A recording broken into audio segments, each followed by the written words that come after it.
If you are not aware, saying big mood on something that you share, that you really identify with when you share it, or at least that maybe that's the joke that you identify with it, so you're saying big mood, that's something of a meme. Sparkle up the wrist, now that's a big move. So let's talk about mood. My thesis is an existentialist one, meaning that it's not based strictly off of an objective survey of some given set of facts, nor is it a mere matter of logic. Moods are like the source of most cultural modes. A cultural mode is a way of going about society. Sometimes these are top-down orchestrated herd movements where people of a certain disposition step in line. Other times they are decentralized and spontaneous reactions against already existing social realities. In either case, moods gush forth modes of being in the same way the source for a well gushes forth spring water. Set aside the poetic language for a second, and we can think about it in terms of ideology and subjectivity, but we'll get to that later.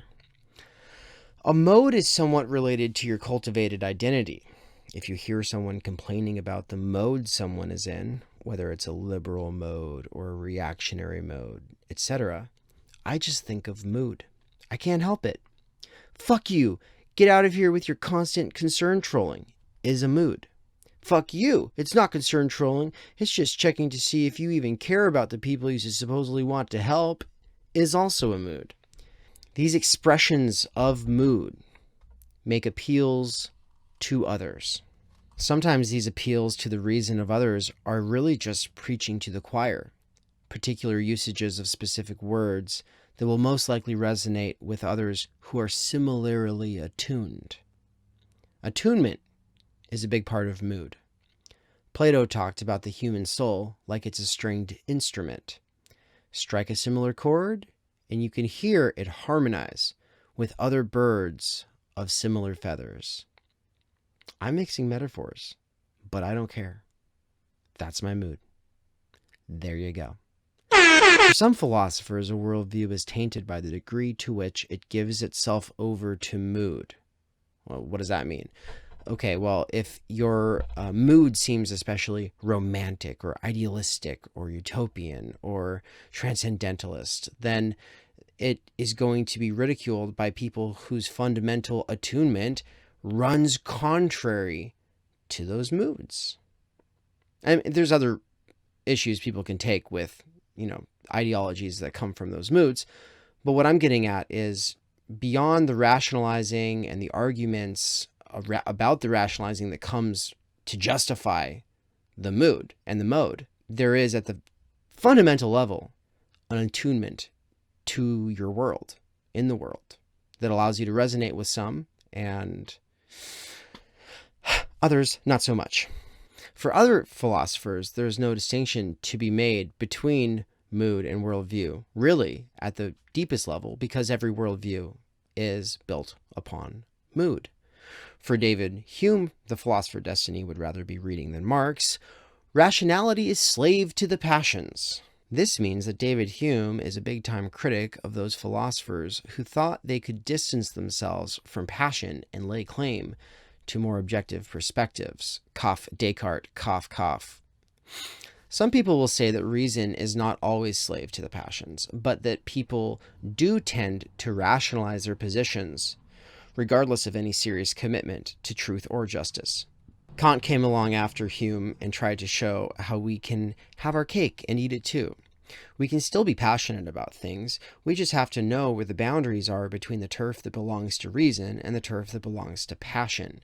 Kant was incidentally the same way with being critical of authority. We can be critical of authority so long as our criticism doesn't make society less safe or harmonious, which is kind of like saying, yeah, you can critique society up to where it gets real. All right. Hegel came along and said, oh, okay, but what about the fact that society is never harmonious and that it is always in a dialectical struggle, moving from one stage to another? It's with Hegel where philosophers started to think about mood in a bigger sense. Germans especially have a word for collective historical moods, zeitgeist, or the spirit of the age. Hegel saw Napoleonism as a big mood response to the terror that followed the French Revolution, which was itself a big mood. He didn't think these moods are sporadic and purely arbitrary, though, but instead saw them as playing off of one another in a rational evolutionary sort of process. I would get into Marx and how he saw himself as the material dialectical response to Hegel's supposed idealism and how this all played out.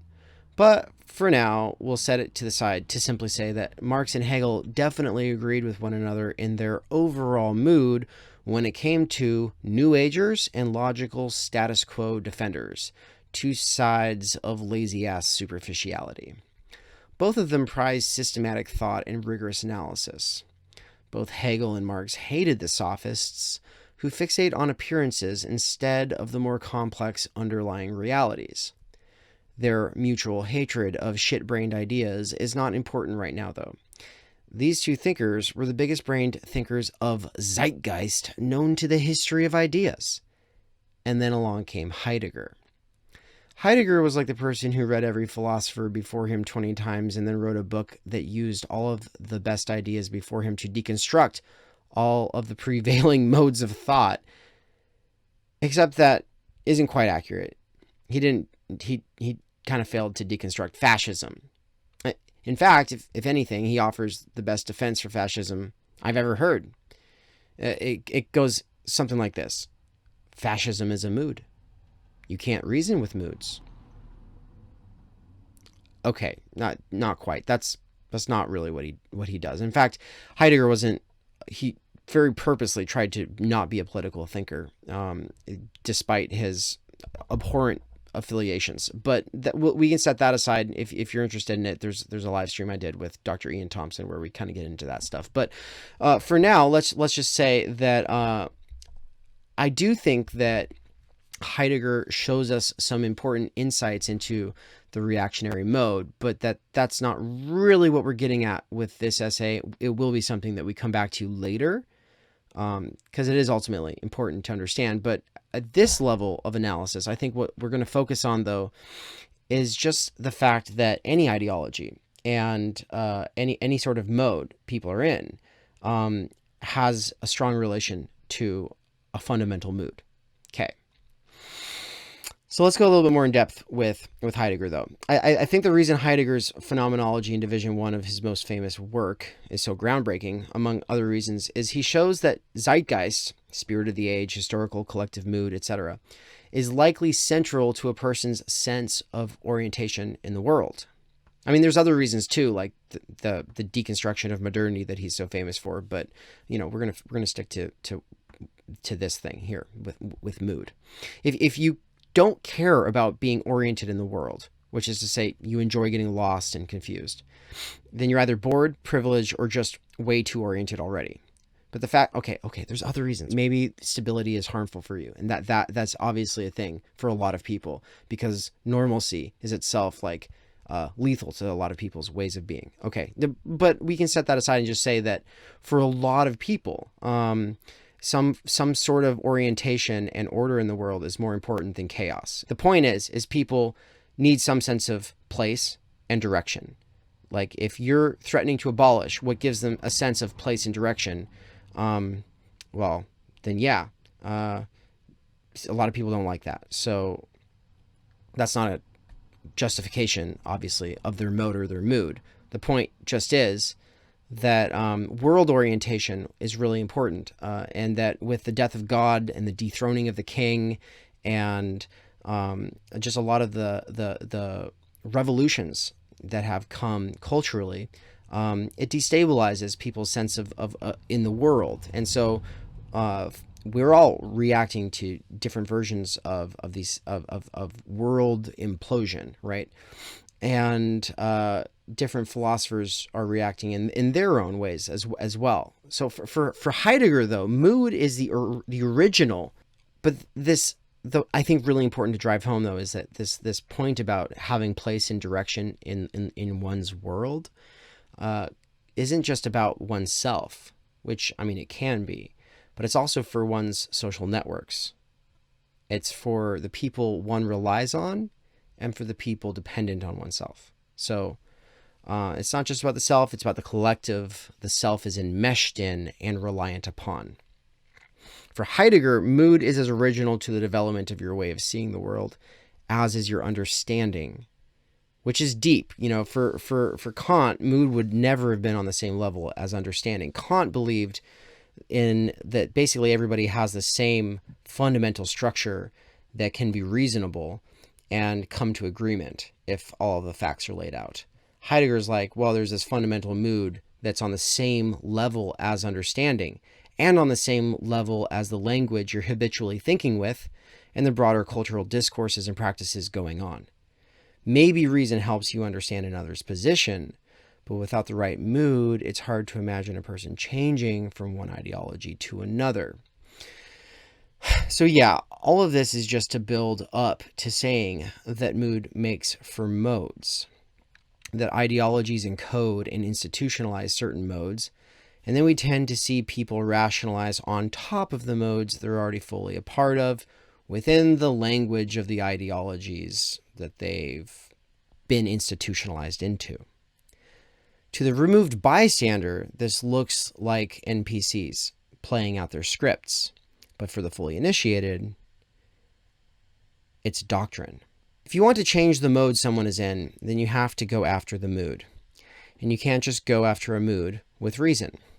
When I see people I like arguing, and one person is making bad arguments because their feelings are hurt, and the other person is angry because they see bad arguments being made, and then there's a whole fallout of overly sensitive complaining and insensitive assholery, what I see is a battle of moods, where egos war over their preferred mode with whatever validation mob resonates with that mode. Rally the troops with your bullshit, but everyone who isn't already convinced just thinks the whole controversy stinks. Appeals to reason and appeals to empathy, or appeals to strength, are too often little more than appeals to mood.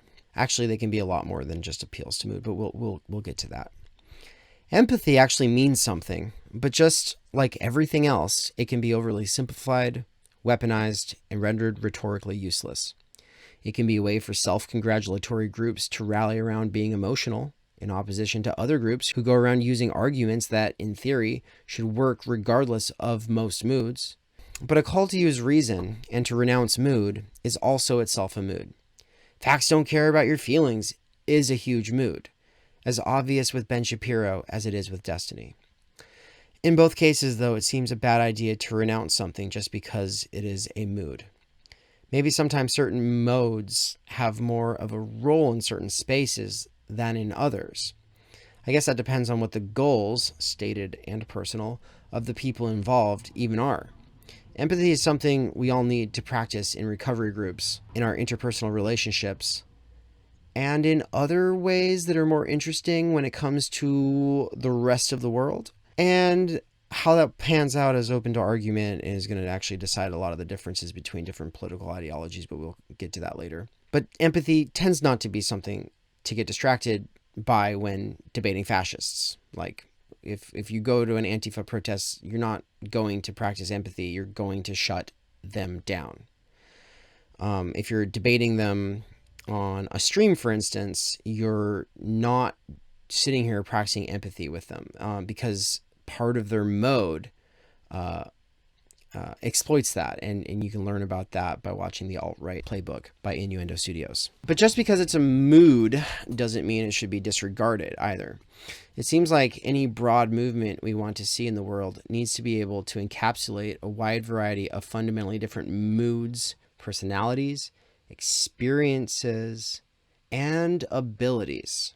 And when you bring up ability in this respect, it's really complicated. It can be. I don't think in general, but there are times when calling someone, telling them they need to empathize, could be ableist, because some people really can't in the way that you do. Calling other people to reason to use their reason can also be ableist, because some people really can't. Sometimes calling someone ableist, though, is itself little more than name calling, because you need words to articulate your gut feeling of disapproval. And that's the closest you can come up with to like actually saying what you're feeling. But anyway, either way, calls to be patient, be understanding, be nice, be reasonable, be strong.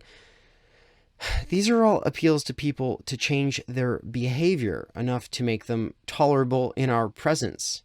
Not adjust your mood to my mode, or get the fuck out of here is often what's being said. Now you can add layers to the onion. Obviously, like one person who does this might be more justified in doing it than another person, right? Especially where there are inequities involved, and there almost always are. I'm not saying that there's not, but when we do strip it all down to its fundamental level, though, the point that I'm getting at is this thing about how we tend to see the systems and incentives, the ways that clout might be gained, or that someone might be able to abuse power in some dynamic, and so we're always looking at the different kinds of psychological and sociologically or economically motivated factors that are coming into play in interpersonal reactions. But mood is a big one that really gets left out a lot of the time. And I think people like George Lakoff and Jonathan Haidt, they do talk about this stuff. They talk about the fundamental difference in the mood between conservatives and liberals, in the neurology and all of this. And there's something to that insofar as what I'm getting at here. I'm just going to say that for now. There's something that they're getting at that I think I'm getting at in a way that relies less on some of the stuff they're doing with neuroscience that is pretty questionable, or some of the ways that they are naturalizing certain very historically contingent, politically motivated and constructed realities. That's a huge aside that we don't really have to get into right now. The point being, though, what they are talking about when they talk about the liberal mind and the conservative mind, there is something to this. We just don't have to get into all the other baggage that they bring with that. We can stay here right in the realm of existential philosophy. We don't have to get into their stuff. Okay. All right. So back to it. What did I say? I said that, either way, a lot of this stuff basically boils down to like adjust your mood to my mode or get the fuck out of here. After a certain point, you might realize you can't always be patient with everyone, because some people derive some satisfaction taking license with your patience. Likewise, you cannot empathize with everyone. For anyone who does that kind of labor, frequently, it's real work. Compassion fatigue is also a big mood. That's a big move, yeah. What happens when you realize all the compassion you've cultivated led to a burnout, and now you have like zero tolerance for people who try to manipulate your position based on nothing beyond your feels? There's a point after which you start to feel resentful that people are always trying to play your feelings to get you to conform to whatever it is that they take to be doctrine for their in-group. It's the same fucking thing with calls to be reasonable, though. Appeals to reason are undoubtedly a call to someone's more mature side. But what if that person is just fed up with people always making these demands in the most unreasonable ways ever? One way this gets particularly noxious is when people use these calls to practice a certain mode as though if you only did it right, you would obviously agree with them and stop doing what you're doing. Like, toughen up or use empathy, or both examples. But whereas some people are forever at home in one mood, other people's moods change over time. Some moods are more fundamental to a person's identity than to another's. This is when I talk about the fundamental aspect of a mood, or the fundamental mood. The idea is that there's layers of moods. There's like your passing mood, like, you feel good, then you feel bad, whatever. You have mood shifts over time, whether it's days or weeks or months. But then there's the idea that there's like the deeper mood, the mood of the room that you walk into, the mood of a cultural moment like Trumpism. There's different moods. And then there's different levels or frequencies that you're kind of attuned to and operating at, where, there's more superficial moods, but we're talking like the deepest mood here. So compassion and outrage are two things that can mobilize people to make political change. Some people try to over-cultivate these feelings, though, and at a certain point, folks generally burn out on these. Unless, of course, they just love being outraged all the time. Yeah. Burnout leads to fatigue. Compassion fatigue, outrage fatigue, these can be temporary, but if the burnout is too severe, it can lead to a complete mood shift into some other mode where the anger of others becomes intolerable based purely on the fact that it's too relatable and you're sick of it. Reason fatigue might also be a thing. At a certain point, if you feel hurt and others always try to use reason to get you out of your mode, when really what you want is to be heard, then maybe being reasonable also has its limits.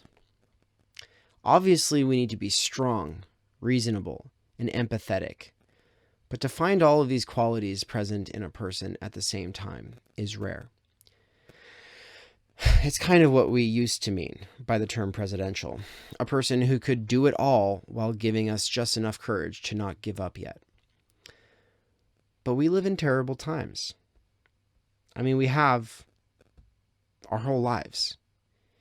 Even if we can get a candidate who speaks to all of our most pressing problems, there's no way those crises can be averted if everyone is just doubling down on their modes, and with their mobs.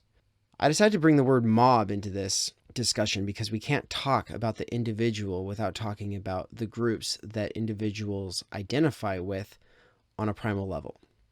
But if groups online are little more than mood validation gangs, then we have a lot of reasons to be scared about the future. Oh well, good thing I'm fear fatigued too. Totally over it. Look, we need a broad-based movement that will maximize inclusivity for all kinds of different identities, cultures, personalities, moods, abilities, etc. Not just because we want to have a big movement, but because things need to be radically reorchestrated on this planet. And if the movement that pushes for that reorchestration only appeals to a couple of fundamental attunements at the expense of the rest of the moods, then entire human ways of being will get erased, or we'll be forced to find oppositional movements to join. Moods cut across gender, sex, race, ability, and all of the other axes of oppression. Just because someone has a mood that differs from yours doesn't mean they've internalized the oppressor. It can, in some cases, literally just mean their experience is fundamentally different than yours, and because only the oppressor or the oppressive ideologies in play are speaking to their mood, they latch onto it. It might be the fact that we need the same story written in different moods. This is kind of a thesis I think should maybe be advanced. I might be doing it right now. We'll see about that. Anyway, so what would a mood intersectional movement look like? What would its mode or modes look like? This isn't supposed to be a sermon against fracturing or infighting or something like that. Look, there are ways to make these things overall beneficial to a movement. Like, there's nothing wrong with disagreement. Diversity and difference can drive growth and concentrate different forms of power in different centers. Different modes, moods, mobs have different roles to play in different spaces.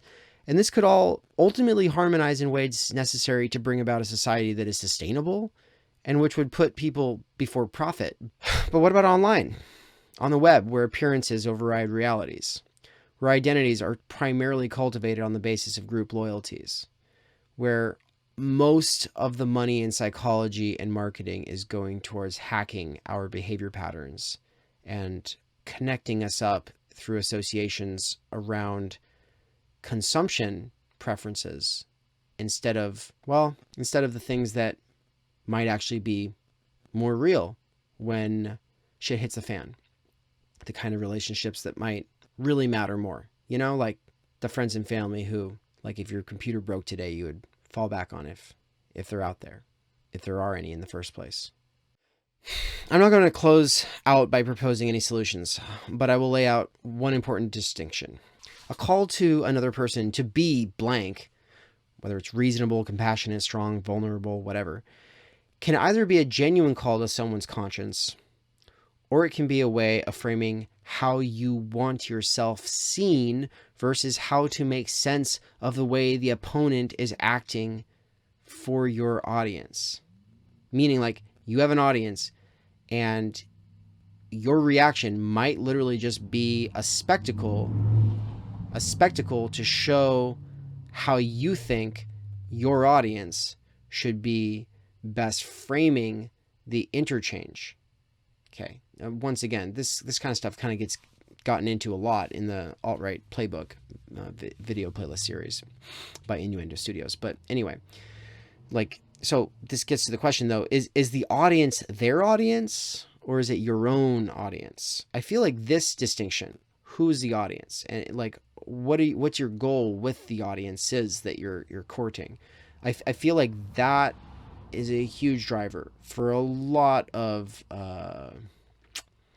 problems that we see right now, because we assume other people have the same audiences or ought to have the same audiences as we do.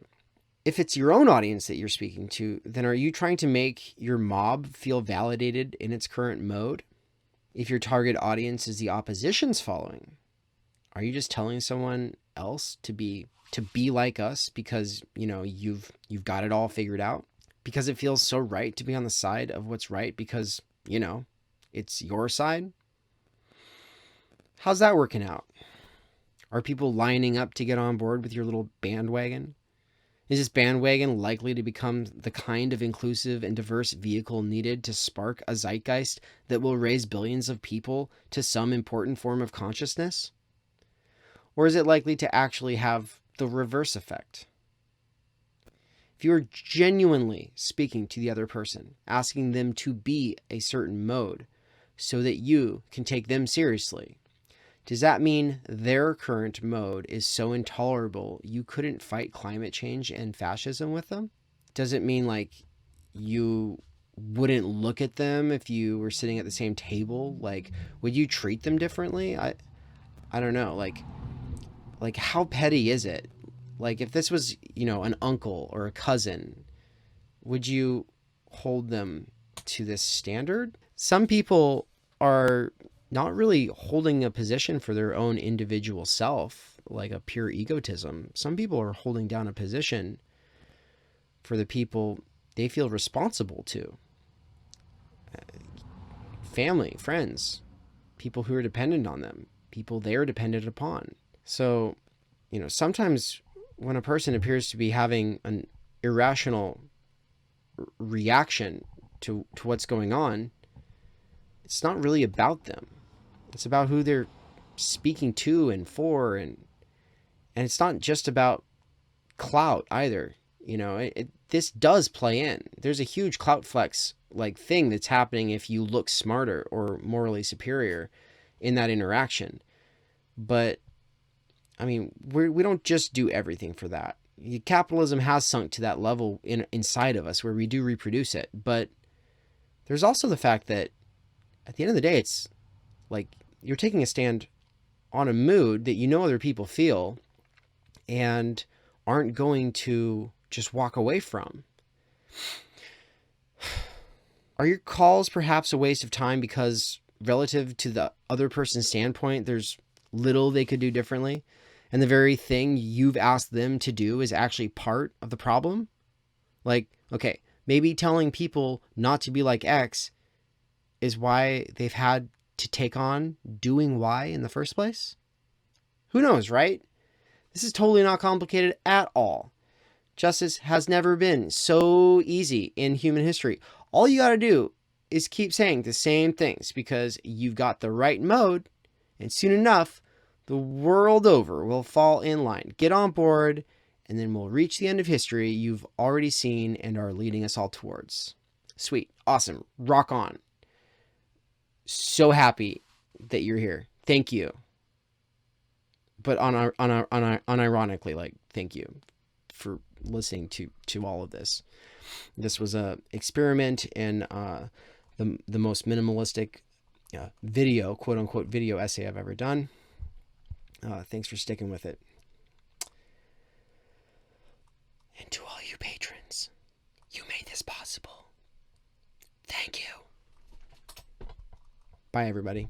Like, follow, subscribe.